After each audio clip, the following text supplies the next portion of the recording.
Hi மக்களே, அண்ணாமலை குடும்பம் serial மே 5, 2026 என்ன நினச்சுன்னு பார்க்கலாம். அதுக்கு மேலே நம்ம channel Tamil serial talk subscribe பண்ணி லைக் பண்ணிக்கோங்க. பெல் ஐக்கானை கிளிக் பண்ணிக்கோங்க. இங்கே பேசிகிட்டு இருக்கா வருண் கிட்ட வெண்ணிலா, நீங்கள் வந்து தாலி பிரித்து கொடுக்க ஃபங்க்ஷன் அன்னைக்கு சாராக்கு ஒரு பிரச்சனைவும் எப்படி ஓடி போய் முன்னே நின்னீங்க, உங்களை மாதிரி ஒரு லவ்வர் கிடைக்க கொடுத்து வச்சுக்கணும். ஆனால் அந்த சாரா முட்டாள்தனம் பண்ணிட்டா.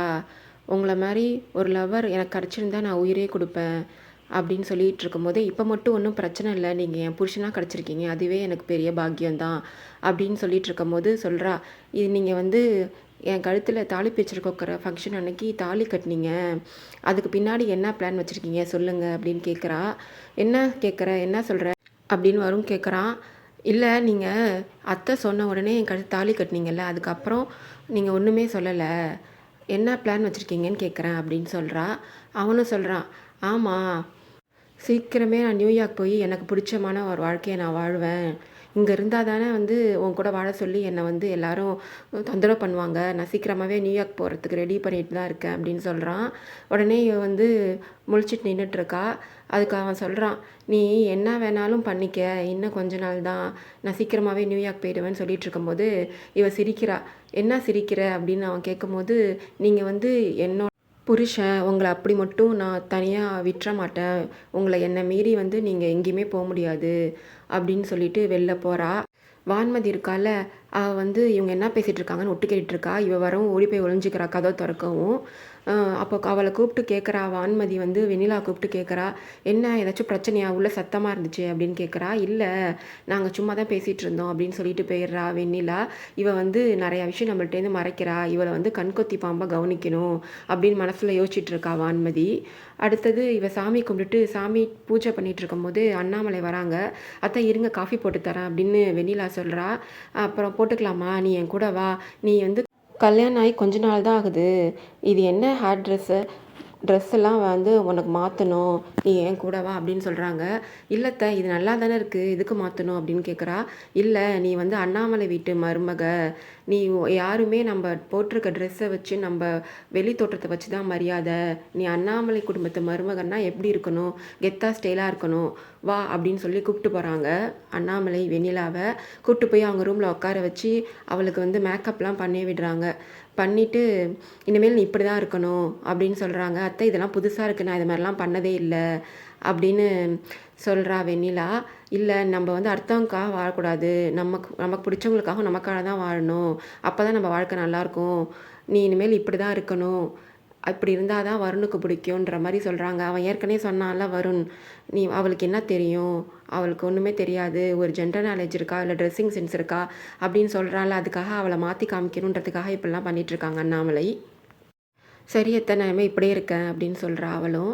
உடனே லீலாவதி வந்து, வெண்ணிலாவை பார்த்தியாம்மா அப்படின்னு பவித்ராட்ட கேட்குறாங்க அவங்க பொண்ணுக்கிட்ட. இல்லை, நான் பார்க்கல அப்படின்னு சொல்லிட்டு காஃபி கொண்டு வந்து தராங்க பவித்ரா. அப்போ அண்ணாமலை அங்கே போகிறாங்க. வெண்ணிலாவை காலிலேருந்து காணுமே அப்படின்னு சொல்லி கேட்குறாங்க.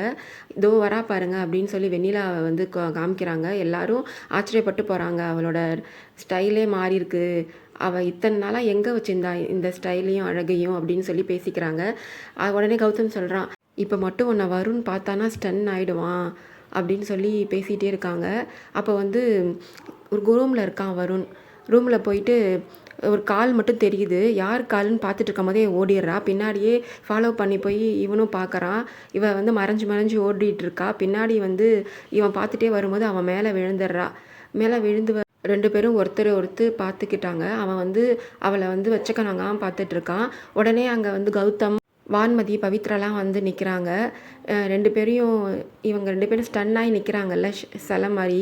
அவங்கள கூப்பிட்டு, என்னடா வெண்ணிலா அழகில் மயங்கி போய் நிற்கிறியா அப்படின்னு எல்லாரும் கிண்டல் பண்ணுறாங்க.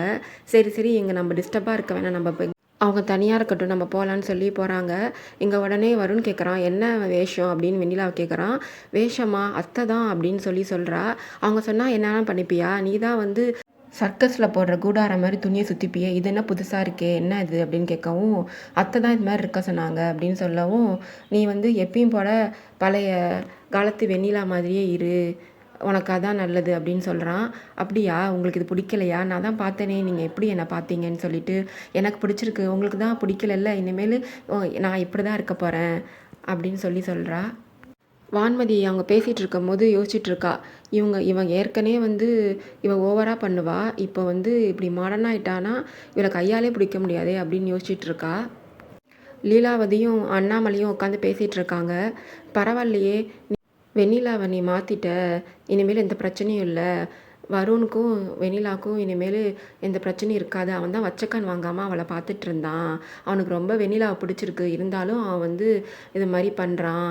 அவங்களுக்கு இனிமேல் எந்த பிரச்சனையும் வராது அப்படின்னு சொல்லி பேசிகிட்டு இருக்கும்போது, இவங்க 2 பேருக்கும் உள்ளது சின்ன பிரச்சனை தான், சின்ன சின்ன விஷயந்தான். அது எப்படியும் இனிமேல் சரியாக போயிடும் அப்படின்னு சொல்லி பேசிகிட்டு இருக்கும்போது வெண்ணிலா வரா. வெண்ணிலா வந்து சிரிச்சுக்கிட்டு நிற்கிறா. அப்போ வந்து அண்ணாமலை சொல்கிறாங்க, இந்த சந்தோஷம் எப்பயுமே உன் மூஞ்சில் இருக்கணும், நீ எப்பயுமே சந்தோஷமாக இருக்கணும் அப்படின்னு சொல்லி பேசிகிட்டு இருக்கும்போது, இனிமேல் என்ன பிரச்சனை அவங்களுக்குள்ள, அவங்க தான் இனிமேல் ஒன்றாயிட்டாங்களே, இனிமேல் அவங்களுக்குள்ள எந்த பிரச்சனையும் வராது அப்படின்னு பேசிகிட்டு இருக்காங்க. சரி நான் அப்புறமா வரேன் அப்படின்னு சொல்லிட்டு போயிட்டு யோசிச்சுட்டு இருக்கா வெண்ணிலா. அத்தை ரொம்ப அவர் மாறிட்டாருன்னு நினச்சி சந்தோஷப்படுறாங்க. ஆனால் அவர் இன்னும் மாறலைன்னு தெரிஞ்சால் வருத்தப்படுவாங்க. நம்ம அதை காட்டிக்கூடாது, நம்ம சீக்கிரமாகவே அவரை மாற்றணும் அப்படின்னு சொல்லி யோசிச்சுட்டு இருக்கா. அடுத்தது வருண் வந்து ஒரு பிஸ்னஸ் மீட்டிங்க்காக போகிறான். அங்கே வந்து அவனோட டிசைன்ஸ்லாம் காமிக்கிறான். காமிச்சு, இது வந்து என்னோடய டிசைன்ஸ், நான் வந்து ட்ரெடிஷ்னலாக நம்ம மக்கள் வந்து புடவையும் வேட்டி சட்டையும் தான் போடுறாங்க. ஆனால் இதே மாதிரி ஒரு டிசைன்ஸ் வந்தால் மக்கள் வந்து இன்னும் மாடர்னாக இருப்பாங்க. யார் வேணாலும் இந்த ட்ரெஸ்ஸை போடலாம், பணக்காரங்க ஏழை அப்படின்னு சொல்லிட்டு யார் வேணாலும் போடலாம். இதனால நமக்கு வந்து நல்ல ப்ராஃபிட் வரும் அப்படின்ற மாதிரி பேசிகிட்டு இருக்காங்க. இந்த ட்ரெடிஷ்னல் ட்ரெஸ் வந்து நான் வந்து ஒரு பொட்டிக் மாதிரி ஓப்பன் பண்ணி நான் வந்து இதை அறிமுகப்படுத்த போகிறேன். அதுக்கு எனக்கு 5 crores தேவைப்படுது. நீங்கள் வந்து சப்போர்ட் பண்ணிங்கன்னா நான் சீக்கிரமாகவே நான் இந்த வேலையெல்லாம் ஆரம்பிப்பேன் அப்படின்னு சொல்லும்போது, நீங்கள் வந்து பெரிய பிஸ்னஸ் மேன், உங்களோட அம்மா சொன்னாவே எல்லாமே பண்ணுவாங்களே, நீங்கள் ஏன் இப்போ வந்து எங்கள்கிட்ட கேட்குறதோட அண்ணாமலை ஒரு மேடம் ஒரு வார்த்தை சொன்னால் போதும், நாங்கள் எவ்வளோ வேணாலும் கொடுக்குறோன்னு சொல்கிறாங்க. எங்கள் அம்மா சப்போர்ட் இல்லாமல் நானே முன்னேறணும்னு நினைக்கிறேன். அதனால தான் வந்து என் பிஸ்னஸ் ஐடியா உங்கள்கிட்ட சொன்னேன். உங்கள்கிட்ட பிடிச்சிருந்தா நீங்கள் சப்போர்ட் பண்ணி எவ்வளோ கோடி வேணாலும் கொடுத்தீங்கன்னா நான் உங்கள்கிட்ட இன்ட்ரெஸ்ட்டோடு கொடுத்துருவேன் அப்படின்னு சொல்லி வருண் பேசிகிட்டு இருக்கான். அதெல்லாம் இருக்கட்டும், உங்கள் அம்மாட்ட ஒரு வார்த்தை சொல்லிவிட்டு அவங்க எவ்வளோ கொடுக்க சொன்னாலும் நான் கொடுக்க ரெடியாக இருக்கோம் அப்படின்னு சொல்லும்போது, இது அம்மா சப்போர்ட் இல்லாமல் நானே பண்ணணும்னு நினைக்கிறது. அதனால் நீங்கள் வந்து என்னை நம்பி மட்டும் இந்த சப்போர்ட் பண்ணால் மட்டும் போதும், இந்த அமௌண்ட் கொடுத்தா மட்டும் போதும் அப்படின்னு சொல்லி பேசுகிறான். அவங்க வந்து இது வரைக்கும் உங்கள்கிட்ட என்ன பிஸ்னஸ் ஐடியா இருக்கோ அதெல்லாம் நாங்கள் அப்ரிஷியேட் தான் பண்ணுறோம், இதெல்லாம் பண்ணால் கரெக்டு தான். இருந்தாலும் அண்ணாமலை மேடம் ஒரு வார்த்தை சொன்னால் நாங்கள் எத்தனை கோடி வேணாலும் தரோம் அப்படின்னு சொல்கிறாங்க. அவன் வந்து அம்மாவோட சப்போர்ட் இல்லாமல் பண்ணணும்னு நினைக்கிறதுனால, நீங்கள் என்ன நம்பி மட்டும் தரதுனா தாங்கன்னு சொல்லி பேசிகிட்ருக்கான். அதோட இந்த எபிசோட் முடியுது. வரப்போகிற எபிசோடில் நடக்குதுன்னு பார்க்கலாம். பை மக்களே, நம்ம சேனலை மறக்காமல் சப்ஸ்கிரைப் பண்ணி லைக் பண்ணிக்கோங்க.